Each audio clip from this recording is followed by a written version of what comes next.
Taste the Daily. Hola! Your dream vacation to Dubai starts from ₹29,999 only with GT Holidays, South India's #1 travel brand.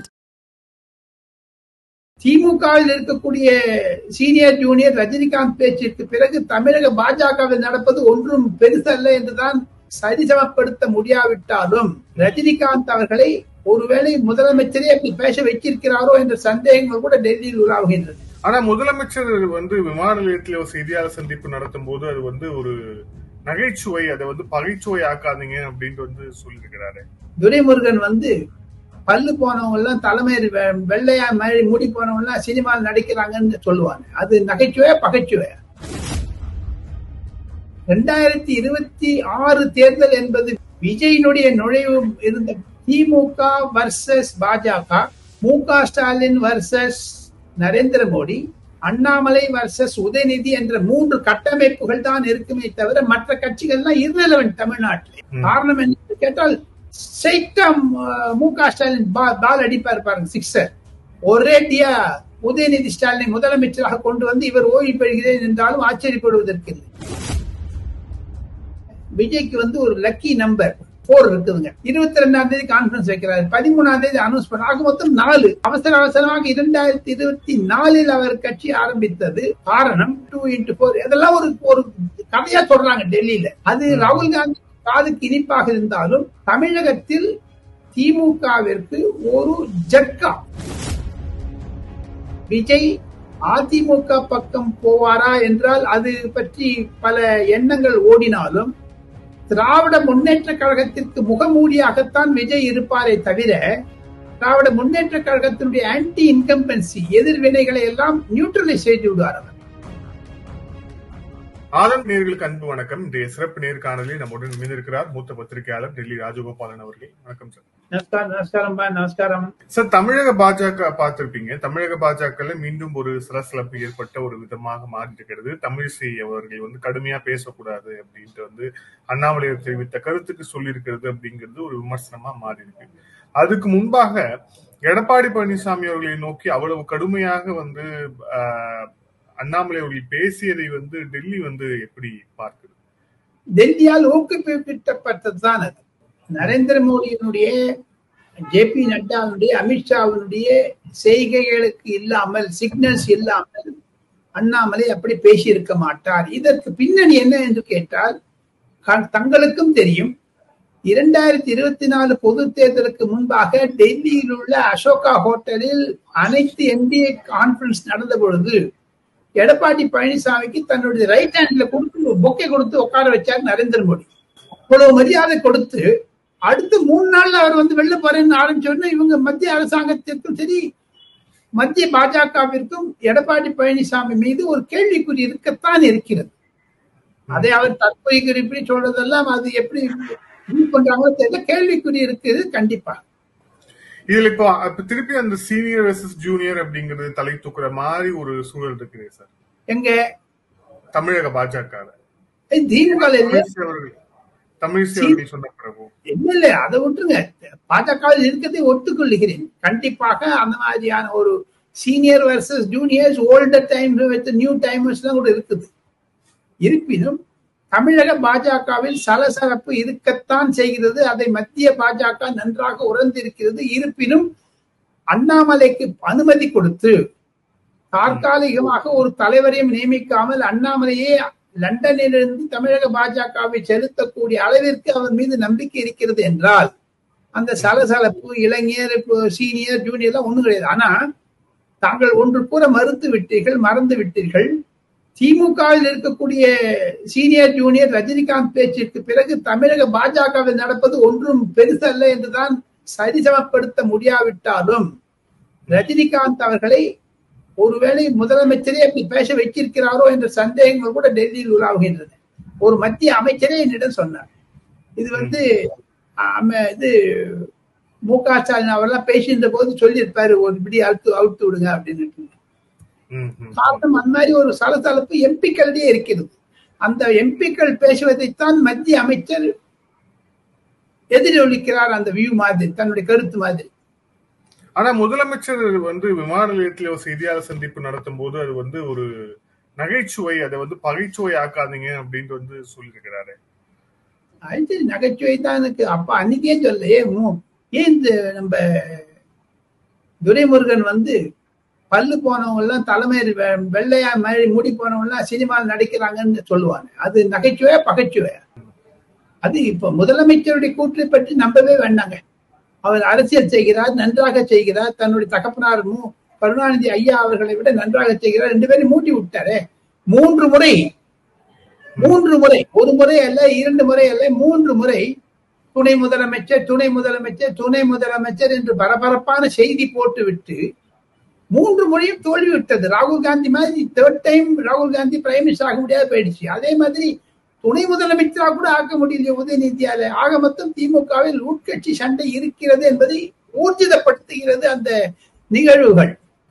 ஒருவேளை இப்ப பிஜேபியில ஸ்ட்ராங்கா இருந்தாங்கன்னா 2026 தேர்தல் என்பது வினோத் விஜயினுடைய நுழைவு இருந்த பிரவேசம் இருந்தாலும் திமுக வர்சஸ் பாஜக, மு.க. ஸ்டாலின் வர்சஸ் நரேந்திர மோடி, அண்ணாமலை வர்சஸ் உதயநிதி என்ற 3 கட்டமைப்புகள் தான் இருக்குமே தவிர மற்ற கட்சிகள்லாம் irrelevant தமிழ்நாட்டில் என்ன பொறுத்த மட்டும்.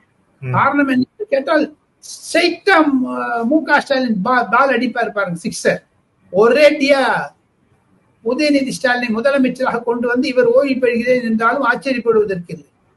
இவ்வளவு பம்ப் கொடுக்கணும், இவ்வளவு ஹைப் எதுக்கு கொடுக்கணும்? வந்துட்டாரு 2 அமைச்சர் பேசுறாங்க. ஆகஸ்ட் 19ஆம் தேதி தாங்கள் முதலமைச்சர் என்று அழைக்க முடியும்.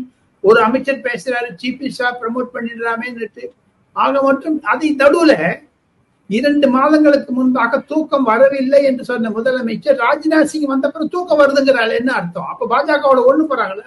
கவர்மெண்ட் அதான் குழப்பம். அதுக்கு ஒரு தீர்வு காண்பு வரையில் ஒரு குழப்பம் இருக்கத்தான் செய்யும்.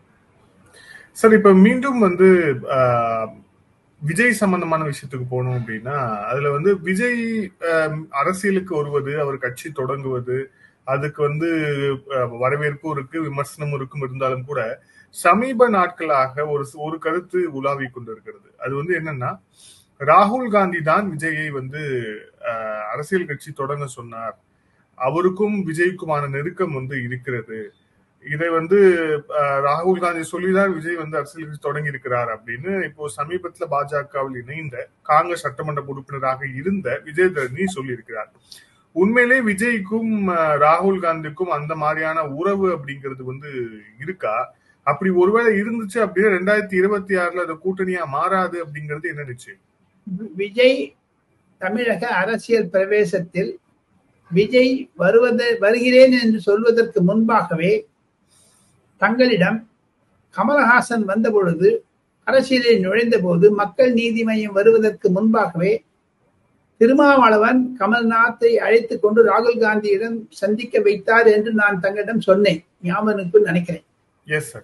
திருமாவளவனுடைய ஒரு நிகழ்வுகள் தமிழக அரசியலில் டெல்லியில் இருந்து அவர் செய்வது வேறு, தமிழகத்தில் செய்யக்கூடிய அரசியல் வேறு. அவரை உன்னிப்பாக பார்த்து கொண்டிருந்தால் விஷயங்கள் புரிந்துவிடும். அவர்தான் திமுகவுடைய படகை கவிழ்த்தாலும் ஆச்சரியப்படுவதற்கு இல்லை. காரணம், ராகுல் காந்தியிடம் அவ்வளவு நெருக்கமாக இருக்கிறார்.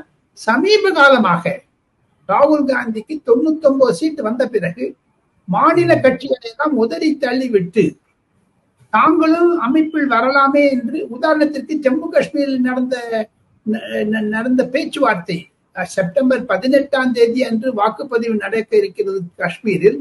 அதற்கு காங்கிரஸ் 35 சீட் கேட்டாங்க, 32 வாங்கிட்டார். இப்ப மகாராஷ்டிரால தாங்க தான் முதலமைச்சர் என்கிறார்கள், ஜார்க்கண்டில் முதலமைச்சர் என்கிறார். நாடாளுமன்றத்தில் பேசும்பொழுது ராகுல் காந்தி சொல்லுகிறார், குஜராத் அரசை நான் ஒரு உலுக்கி பார்ப்பேன், ஹிலாக்கர்க்கே திகாதுங்கா, உலுக்கி பார்ப்பேன். அந்த நம்பிக்கை வந்ததின் பின்னணியில் தான் விஜயதரணி சொல்வதில் ஒரு உண்மை இருப்பதாகத்தான் நான் நினைக்கிறேன்.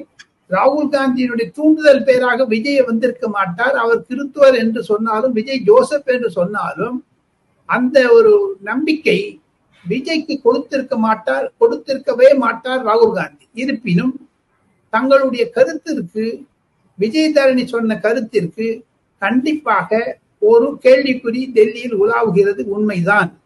விஜய் அவர்கள் எப்படி கண்டிப்பாக அப்ப பாருங்க, விஜய்க்கு ஒரு லக்கி நம்பர் 24 இருக்குதுங்க. அவருக்கு 22 வண்டி நம்பர்லாம் பாத்தீங்கன்னா 1114. 22ஆம் தேதி கான்பரன்ஸ் வைக்கிறாரு, 13ஆம் தேதி அனௌன்ஸ் பண்ண, ஆக மொத்தம் 4.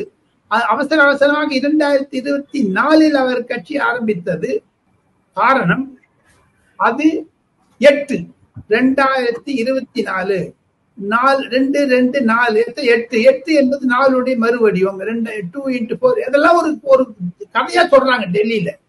அது ராகுல் காந்தி காதுக்கு இனிப்பாக இருந்தாலும் தமிழகத்தில் திமுகவிற்கு ஒரு ஜட்கா, ஒரு உருக்க வேண்டும் என்பதுதான் மத்திய காங்கிரஸ் உடைய நிலைப்பாடு. அதை அவர்கள் ராகுல் காந்தி நேரடியாக செய்யாவிட்டாலும் விஜய் மூலமாக செய்தாலும் ஆச்சரியப்படுவதற்கில்லை. விஜய் தரணி சொல்லுவதில் அர்த்தம் இருக்கிறது. சோ ஒருவேளை 2026 நம்ம திமுக கூட்டணி இல்லாம மாற்று கூட்டணியை ஒண்ணு கட்டமைக்கலாம் அப்படின்னு காங்கிரஸ் ஒருவேளை நினைத்துச்சு அப்படின்னா அதுக்கு அதுல விஜய் இருப்பதற்கான வாய்ப்புகள் அதிகமா இருக்கு. விஜய், திருமாவளவன். வினோத், நீங்க கூட எடப்பாடி பழனிசாமி மாதிரியே காங்கிரஸ் வரும் சொல்லிட்டு இருக்கீங்களே, ஏங்க அது? அவர் எடப்பாடி பழனிசாமி தான் தூக்கத்துல மூச்சுனா கூட காங்கிரஸ் என்னோட பேசுறாங்கன்னு சொல்லிட்டு இருக்காரு. இப்ப கூட எனக்கு நேற்று ஒரு அதிமுக ராஜ்யசபா எம்பி என்னோட பேசும்பொழுது அதான் சொன்னார். கண்டிப்பாக எடப்பாடி பழனிசாமியுடன் ராகுல் காந்தி தொடர்பில் இருக்கிறார் என்று. ஆக மொத்தம் தங்களுடைய கருத்து பிரகாரம் பார்த்தால் விஜய் அதிமுக பக்கம் போவாரா என்றால் அது பற்றி பல எண்ணங்கள் ஓடினாலும் திராவிட முன்னேற்ற கழகத்திற்கு முகமூடியாகத்தான் விஜய் இருப்பாரே தவிர திராவிட முன்னேற்ற கழகத்தினுடைய ஆன்டி இன்கம்பன்சி எதிர்வினைகளை எல்லாம் நியூட்ரலைஸ் செய்து விடுவார் அவர். இவ்வளவு பின்னாடி ஒரு அரசியல் இருக்கும் பொழுது இன்னும் 1 வருடம் இருக்கிறது, பொறுத்திருந்து பார்க்கலாம். எது இருப்பினும் நவம்பர் 2025 தான் தமிழக அரசியல் ஒரு நிலைப்பாட்டிற்கு வரும். அது மட்டும் ஹேஷியங்கள் தான் நிறைய சுத்திட்டே இருக்குங்க. பாஜக பூந்து விளையாடுவாங்க, நல்லா விளையாடுவாங்க, பார்த்துட்டே இருக்கு. நன்றி சார், பல்வேறு கேள்வி. Thank you sir, thank you so much.